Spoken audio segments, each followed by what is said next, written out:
You know, it's a beautiful day today. It's sun shining, it's lovely. I could have worn shorts and a short sleeve shirt, but no. I've got a contract and Armstrong wants me to be here with the suit jacket and tie. Absolutely. Can you guess where I am? Havre de Grace, Maryland. That's where I am. We're going to talk all about Havre de Grace today. I'm Ken Kidrowski and you're on location.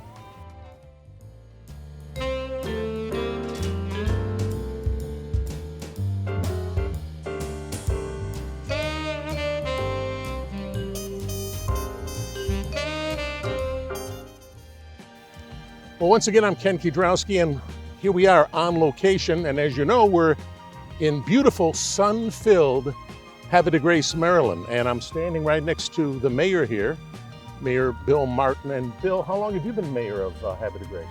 Hey, Ken, thanks for having me on the show. I've been mayor of Havre de Grace now for 4 years. 4 years. What can I say? I mean, you don't need me to come into town here and tell you it's beautiful, it's lovely, it's fantastic, it's historical, it's just an amazing place. It's the gem of Harford County. You don't need me to say, but I said it. Okay, so it needs to be said. Yeah, it needs to be said. And anyway, I need to get on the good side of the mayor, everybody. So I understand you're a current school teacher, and you study. You had to study, and you teach history. So what's some of the most historical things about this wonderful town of yours? Oh, Havre de Grace is just loaded with history. First of all, I mean, we were founded in the 1600s. We're originally called Harmerstown, and then we became known as Lower Susquehanna Ferry. But the legend has it that the Marquis de Lafayette during the Revolutionary War stayed in Havre de Grace temporarily, and he thought it was so beautiful, it reminded him of his home in Le Havre, France, that he called this the Harbor of Grace, Havre de Grace.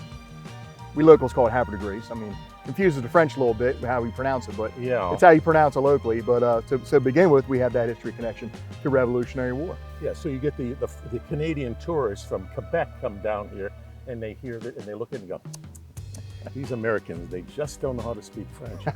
Is there a French restaurant in town? Well, we have one called Creole de Gras. Oh, you do? Yes. Okay. Well, yeah, so it's a wonderful place. I've been to a lot of restaurants.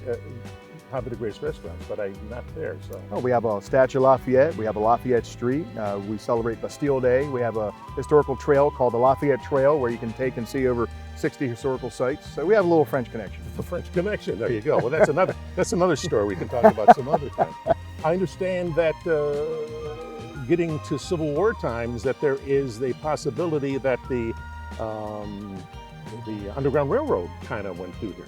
The Underground Railroad is heavily believed to be a major transport through the town of Havre de Grace at the time, because if you think about Havre de Grace geographically, the Chesapeake Bay is very wide, but then the bay gets narrow right where it meets the Susquehanna, and that's where Havre de Grace is located. So the first place anyone traveling north could get across that river, not have to go across the bay, was Havre de Grace. So historically, and even to today, it's in a wonderful location. Well, it is, and if you're a traveler and you're traveling to the city of Havre de Grace, you'll notice when you see our street names, you'll see names like Congress Avenue, Washington Street, Revolution Street, Franklin Street. Havre de Grace was actually proposed in the 1780s to be the nation's capital at one point because of its geographic location, but missed it by one vote. One vote? Yeah, one vote in Congress, because Thomas Jefferson solicited the Congress to have it farther south towards his home on some swamp land on the Potomac that we now know as Washington, D.C. But so it could was have been Jefferson's fault? Jefferson was the one that historians believe was the heavy persuader to have it closer to his home in Charlottesville. It was Jefferson? I didn't know. Yeah, so... really? Yeah, we don't have a Jefferson Street here.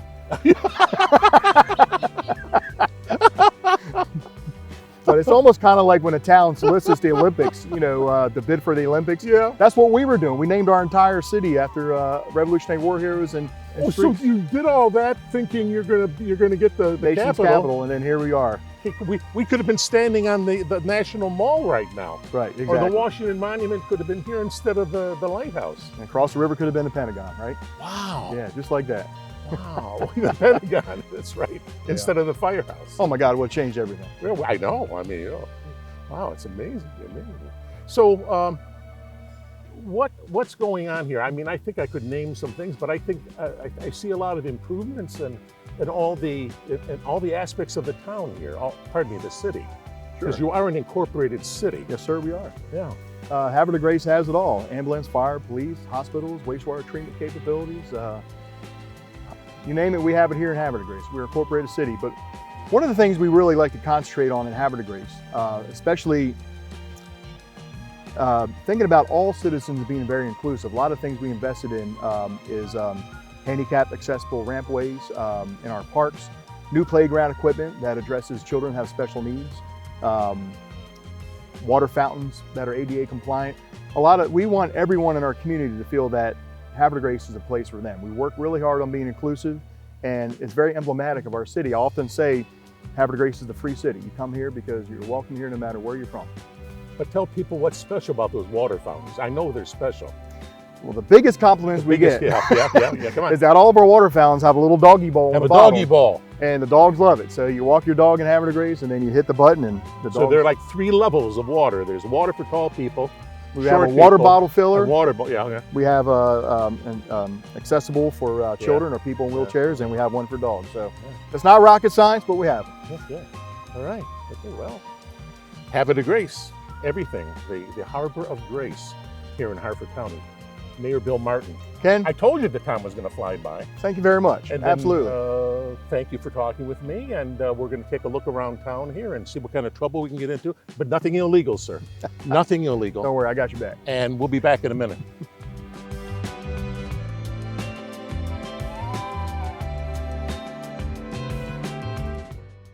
We're still on location. I'm still Ken Kiedrowski. Yeah, I still am. And we're here again at Havre de Grace, Maryland. But now we're done with the mayor. We're here with Laurie Orzewicz, who is the tourism manager for the city of Havre de Grace. So, Laurie, I just got the historical perspective from the mayor. Yes. So people will come here for the history, of course. Mm-hmm. But now, before we go into special events that happen all year long, every month of the year, what are some of the like museums and such that are in place, that are always here? About the only one I know for sure is the Decoy Museum. So, because it's duck season, it's rabbit season, it's duck season, it's rabbit season. So tell me about the Decoy Museum first. Okay, so we do have a Decoy Museum. We are known as the decoy capital of the world. We claim that. Yeah. It's an awesome museum. It has wax figures. It has automated recordings throughout the museum. It has the original duck flatboats that they used. It's fascinating. Since I've never been there, but I better get there, do they have people whittling away and showing you at how times you they do. make the decoys? On the weekends, they will have demonstrations going on. Not always, but they do have that as well. I bet you that's one that's handmade and hand painted and all that. That has to cost a little bit. They They can get to be pretty pricey expensive. because yes. they're not only, you know, things that help you to catch the duckies, but they're works of art in themselves. They are collectibles. Yeah. A lot of people come. We actually have, speaking of one of our events is the annual Duck Decoy Festival, the first weekend of every May. And we actually close our middle school down. So the kids get a day off from school because we have to set up. It takes place in the Decoy Museum as well as in the middle school. The kids get off for Duck Day. Absolutely. Because Daffy Duck comes. And people come from all over. That's great. Yeah. And that's where you will see plenty of demonstrations. Wow. Yeah. Wow. Well, what are some of the other museums? So that's one of them. We also have our Maritime Museum, which is the history of our waterfront in Havre de Grace. We have our lighthouse, which is right behind us, as well as the Keeper's House. The Keeper's House Museum gives the history of the lighthouse. We have a lock house museum, which the lock is still there that used to work years ago. And they will actually show you how the lock works if you go. They'll give you a demonstration. And we also have a Stepping Stone Farm Museum, which gives the Harford County's farming history. Yeah, you know, one of the nice things about being on location, that's the way the show is on location, because we never do this in the studio, is that we can take the camera out and people can see, you know, all the places that we visit. Yes. So, but as nice as the view may be behind us, folks, it fails. You have to be here, because while you're seeing some of the water behind us, maybe you've seen views of the lighthouse. It's just when you take in the entire panorama, it's just It's just amazing, simply amazing. All right, so you have museums here that are here, of course, they're structures and they're here all the time. Correct. Why don't we start talking about some of the special events that go on month by month? 12 months out of the year, you've got something Yes. going on here. There is always something to do in Havre de Grace. So if we start in the fall, we have our annual Oktoberfest, which has the German dancers, the German music. We have a kids zone, of course, German beer.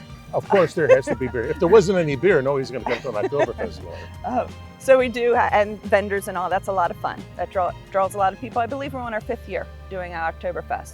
And then you lead into November and we have our Oyster Feast, and that's an annual event. We have fried oysters, steamed oysters, every kind of way you can cook an oyster, they do it at the Oyster Fest.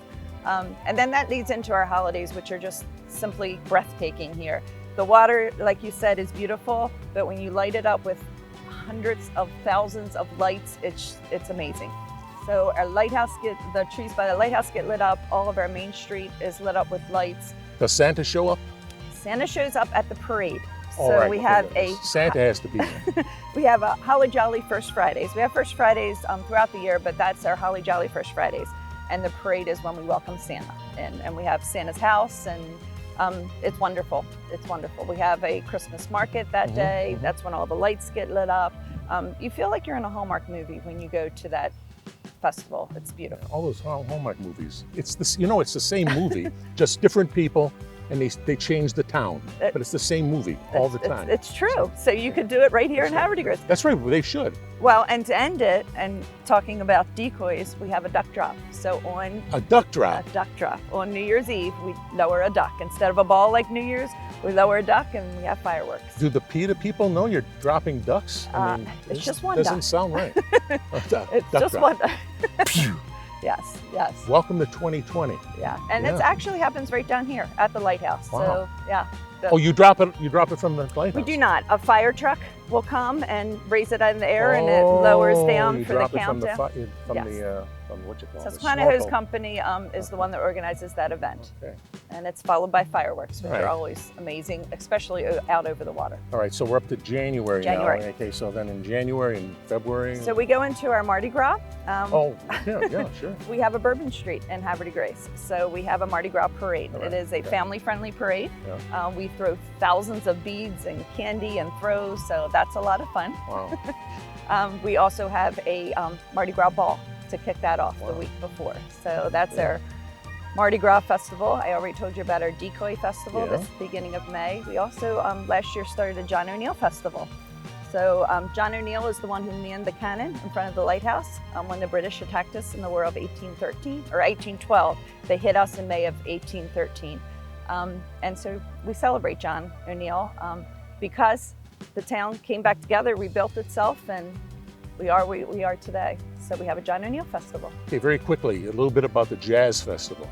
Okay, that's in June. That's in June. Okay. That's in June, Okay. yes. That is put on by our Cultural Center, our Arts Collective group, which it takes place at the Cultural Center at the Opera House.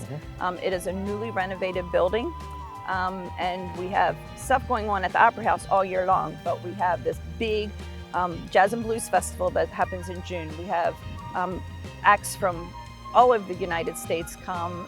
This was our first one this year, and it was a huge success. We have jazz music throughout the town. We have, as you can see, we have this park, but we have several parks throughout our town, and so there is jazz music at each of the parks, as well as in the Cultural Center and at our high school. Well, we'll come back again. We'll do another show in advance of the Jazz Festival We next would love year, that. so we can let everybody know what's going on. But That'd by be that great. time, you'll probably know who all the big stars are and who's Yes. coming and who's going to be singing, who's going to Yes. be laying down the blues and all that stuff. Or like I had to stand out in the sun doing another show. Bum, bum, bum, bum. Okay, I won't be doing that, so don't worry, I won't be doing that. Well, the Jazz Festival actually is kicked off by our First Fridays. Uh-huh. And that happens, like I said, the Holly Jolly First Fridays, but on that one in June, all of the acts during First Fridays are jazz or blues bands. And we have, every First Friday, we have about 8 live bands that play throughout the street. Boy, beautiful scenery, great food in town, and jazz and the blues. What else can you ask for? That'd be That's great. right. That's Laurie, right. thank you so much Oh, thank you for coming. for being here. And ladies and gentlemen, I'm Ken Kudrowski, and you've been on location.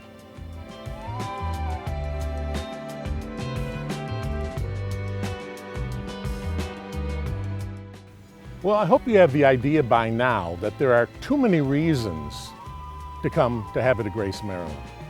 I mean, you've got the history going on here. You've got the Marquis de Lafayette naming the place Havre de Grace. You've got Civil War involvement. You've got the Underground Railroad going on. You've got duck decoy museums. You have great restaurants in Havre de Grace. Well, gee, I guess it's the top of the Chesapeake Bay here. The Susquehanna's pouring into it. You have events going on every week, every month of the year. There's just too much going on. Havre de Grace, Maryland, that's the deal. And you've been on location today. I'm Ken Kudrowski. Thanks for being with me.